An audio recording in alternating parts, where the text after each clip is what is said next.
The question that people ask me all the time is, tell me, Lulu, what would you do different in 2025 if you came here as a young person in your 20s, either to study or to start life afresh? What advice will you give?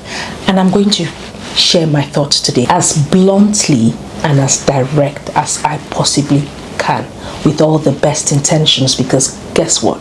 I wish somebody had told me what I'm about to share today when I came as a young person 20 years ago.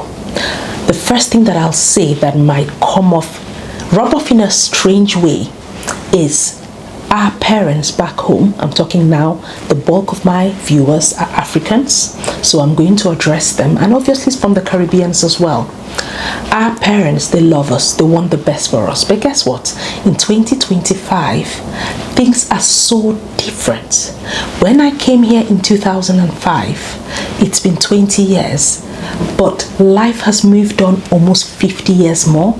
We're in a different era where information is so available, so we need to be slightly different with our approach in life.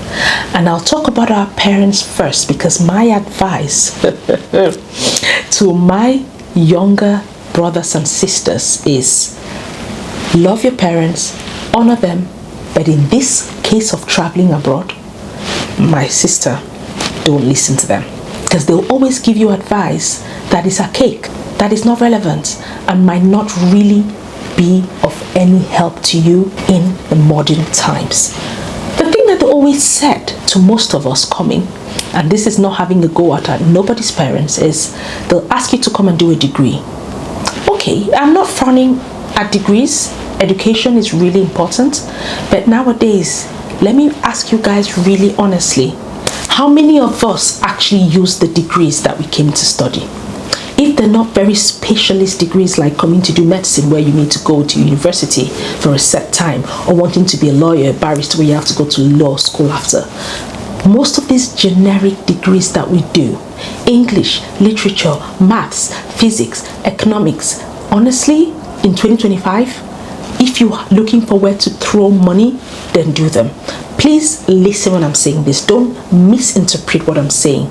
Because if you have a lot of money, by all means, come and do a 3-year degree. Spend £50,000, because a degree will cost you almost that much. And that's me being very conservative with the money, because you have subsistence costs, accommodation, and all the rest. Because an international student, like how we came, the number of hours you work would not even touch the surface. So it is an expensive venture. And I'll just ask you to think again, that if your parents are so kind to look for that money, if they gave you £50,000 in an African country today, with the crisis in the world, knowing that how Nigerians' life is tough in Nigeria, tough in most countries, tough in Ghana, tough in Kenya, tough in Cameroon, what will £50,000 do to you? Because right now it's not about bagging that degree and again having bragging rights. It's about being able to use it to work. It's about it making your life, changing your life. It's not about ticking a box for your parents to brag and say they came for your graduation, they wore a robe. It's at your detriment. Even the Brits who are paying home student fees are going down the route of apprenticeship. Educate yourself, learn. Before you leave your country, also ask yourself, can these courses be done locally where I'll pay a fraction? We have very good medical schools in different parts of Africa. I did a whole video about this, and I'll link that up so that I don't dwell on this point for too long. But if you're coming for the experience, you can afford it, come right in. But if you're looking practically at what that could do and having a different mindset, then tell your parents or whoever that a professional qualification gives you better chances. Like I already divulged, I've worked in very prestigious higher institutions in this country, and I'm still in that field, so I know what I'm talking about. Because you'd be surprised that the people who are making the most money are not the lecturers who did physics, maths. No, they're the people who are constructing the infrastructure, both construction and information technology. So in every field you want to do, if you have a passion for accounting, as opposed to coming to do a degree in accounting, which is so generic, or banking or finance, think about doing your ACCA qualifications, which gives you a better foot, because it's a qualification backed If, like for me, I'm in purchasing, instead of coming to do a whole degree in supply chain management, go and do your professional course qualifications. You are a lot more attractive in the market. Yes, having a degree back home makes sense. If you're coming for a master's, by all means do, but still choose a course for the future. Don't look at today. Look at where we will be in 3 years. Very soon, robots will take over the world. Think about that. Think about the jobs that are indispensable. And I'm still dwelling on this point because in our culture, we are so bent on doing grammar education, O levels, A levels, getting a degree, and that's it. Vocational education, things like technical education, building works, construction, things that practically you can learn on the job is where the real money is, and that is across all the IT disciplines. I see it every day, and I just say, I wish I could be a young person again to make the right decisions. And still on this point of our parents, we love them and we know that they love us, but there are a lot of times that I feel like the decisions could be a bit selfish and there's conflict of interest. They'll always say to you when you're coming, they'll tell you that, my daughter, you know you're the first. They'll give you this emotional blackmail speech. You're the first. You have so many siblings. Please, when you go there, don't forget them. You know, we have borrowed all this money to send you, especially if you're coming for a year degree and they sent you. We have borrowed all this money because we trust you. You have all these your 4 siblings and they're relying on you. When you go there, don't slack. Make sure that you start thinking about them. Your sister has to join you soon. Please don't go there and listen to them, hug them and say, I have heard. But for the first time, I'll say, do different. You know, there's this analogy a lot of people have used, and it's so apt in this particular context, right? If there is a prize somewhere and you have a ladder to climb up, okay, and this prize, it had 30 steps. Depending on how quickly you can climb, you get to the top. You're halfway through, or you're just 3 steps in. Somebody holds you and says, oh, there's 2 prizes up there. Let both of us reach there at the same time. What happens? Either you take them on, it takes you double, triple, quadruple the time because you're carrying somebody else while trying to get to your prize. Or worst case, you take them on and you both tip over, ladder is gone, prize lost. Everybody loses. We all can go home. Or you say to them, I love you, can you stop holding me? I have this prize. You get there and you just say to them, be patient. It'll take you the set right time as quick as possible, as quick as your legs can move. You get to the top, you send down a rope, you pull them up, and Bob is your uncle. Both of you are in a happy place in a shorter time.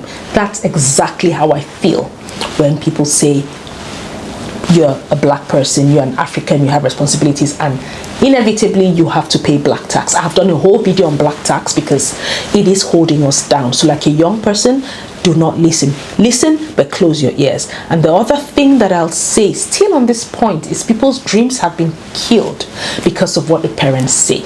When you're coming abroad, they'll say to you, you know, in Africa, I've looked for all of this money to send you abroad, right? Please, please don't start coming back soon. When you do your degree, try and stay there.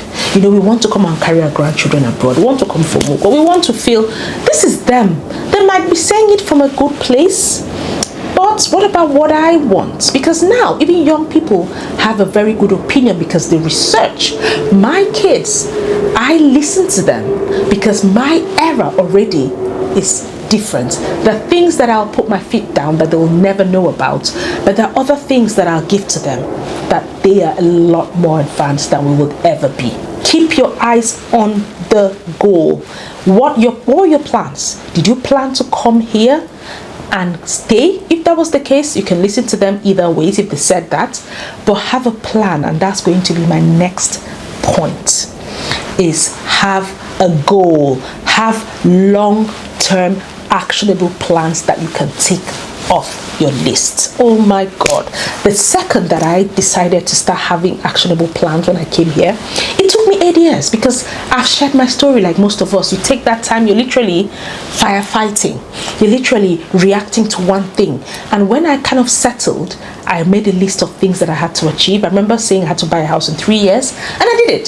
Starting a business, I think 5-6 years ago, I did it. I talked about the turnover of my business, and I hit it at some point because I had this tick list.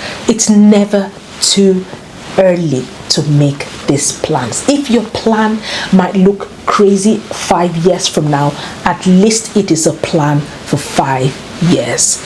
Do it. There's this thing that I always say, and it's a funny quote I read a few years ago.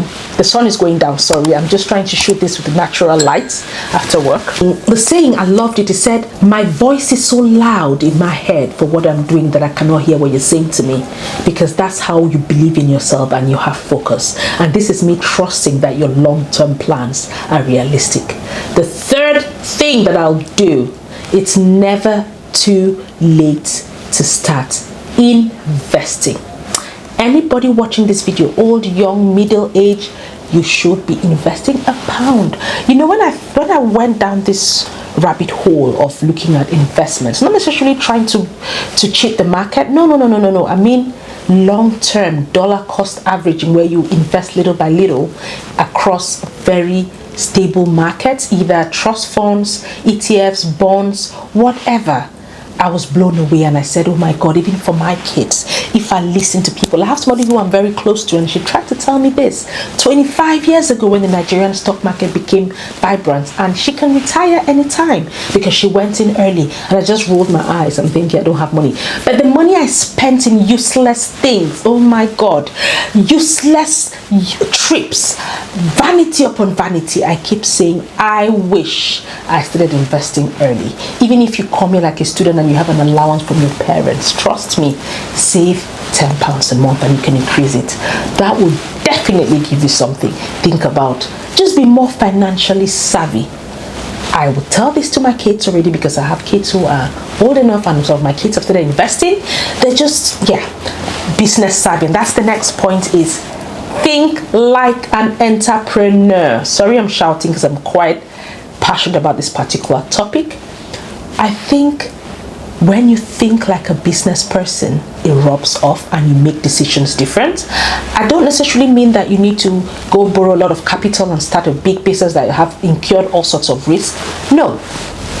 What I mean is, think everything you're doing, think like a business person. If you've gone to school, you have experience in a particular field, instead of just being a normal staff, think about perhaps providing your services as a company. Open a company, provide consultancy services. You need just one client. You need just 1 or 2 clients, and Bob is your uncle. That is in literally everything you do. I look at young people, and I've got one of my kids, I've got 4 kids, and they all have different personalities. One of my kids, she is really good at flipping things, and I watch her. She's opened all sorts of apps. She doesn't make a lot, but if she makes 10, 20, 15 pounds, it goes towards her skincare. She saves some, she uses some to buy sweets, yes, but I love that, and I encourage it, and I love the fact that they can think like that. She keeps saying, if I spend, what can I get? Let them start thinking like business people, because when you start thinking that you can be successful by working for somebody, you're already doomed. But when you know that working for yourself is the only way you can have financial freedom, wherever you are in the world, it doesn't matter. I know the UK doesn't really give a very positive proposal for business people, but don't only think UK, open your head. Wherever you are in the world, I know people back home who have Instagram stores, who have all sorts of apps, and they spend as little as £50 as capital. They can make whatever they can make. Don't put your nose up. Nothing is too small. Start and scale up. I have owned a business, and it feels amazing when you put in all the effort you put in for somebody else, and you gain when you get paid or you make profit. I remember when I produced one of my products, which I designed from scratch on Amazon, and it sold in 6 days. I'm talking thousands. And I was like, oh my God, I can do it. And I did not have to be in my 30s to have done that 5, 6, 7 years ago. I could have done that before, because a lot of you guys use your phones to scroll. You don't spend the right time. And the other thing that I'll say to anybody coming to the UK for the first time in 2025 as a young person is, please, instead of spending money on material things, invest in yourself. I don't mean necessarily going to do on any cost that comes up, although that's important. Invest in your experiences. Experience things like a young person, because that is the bit that I missed. Because my story is that I had my first just after school. I did not really have after uni. A year after my master's, I had him when I think I was still a child myself. I was obviously way above 20, but my friends were having fun. And I remember times that on my 25th birthday, I had a new baby and I was crying because I had plans. I wanted to travel and my friends were doing all of that. Of course, a lot of them say now that I'm doing those things and I've caught up. But if you manage to not have kids early, that came out funny, but you know the gist, right? Please experience the world, experience things, travel. And on this same point, I'll say invest in your surrounding, your friends, because your mental health, baby, in this part of the world could break you. You can have all of the education, all of the money, the good jobs, opportunities, and if upstairs is not good, it doesn't really help. And in this part of the world, the person with the most stable mental health can be challenged to the ground. I have shared my story. I've had 2 periods in my life where I'll say that I have been depressed. I don't know if I was clinically depressed or not, but one of the times I was actually.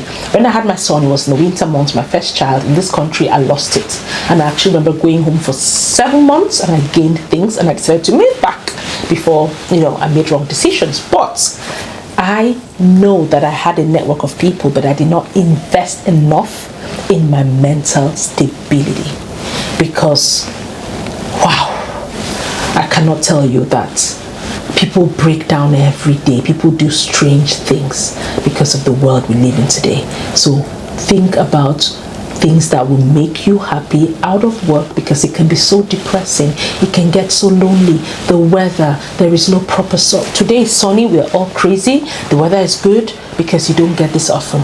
And when the weather is not good, what happens? You feel low. Your mood goes up and down. The buildings are gray, they're brown. Please have a good network, because even your network is always your net worth. So start investing in the right people, because you will be a mirror of the people that you hang around. If their modes are generally good, it's good. If they think about money, even better. If they think about progress, even better.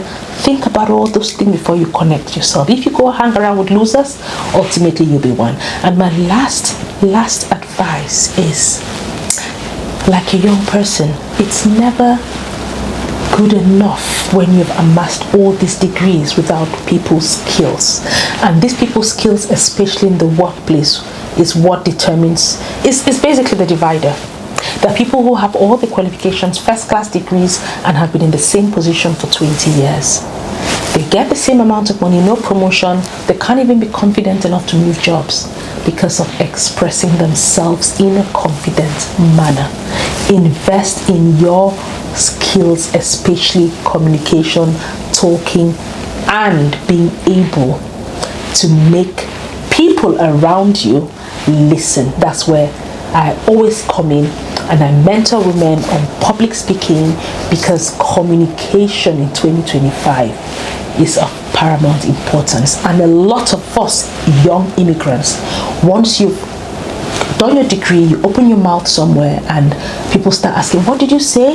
You lose your confidence. Please let nobody take your confidence away from you, because I can tell you now for a fact that I work with people who earn 1,500 a day and have done that for so long, who cannot construct a sentence fluently, but they are learning and they have the confidence. It's not about the language skill, it's about the confidence. It's how you portray yourself, it's knowing your stuff, it's being able to make eye contact, it's being able to get people to listen to you, it's being able to be engaging, to be able to convince.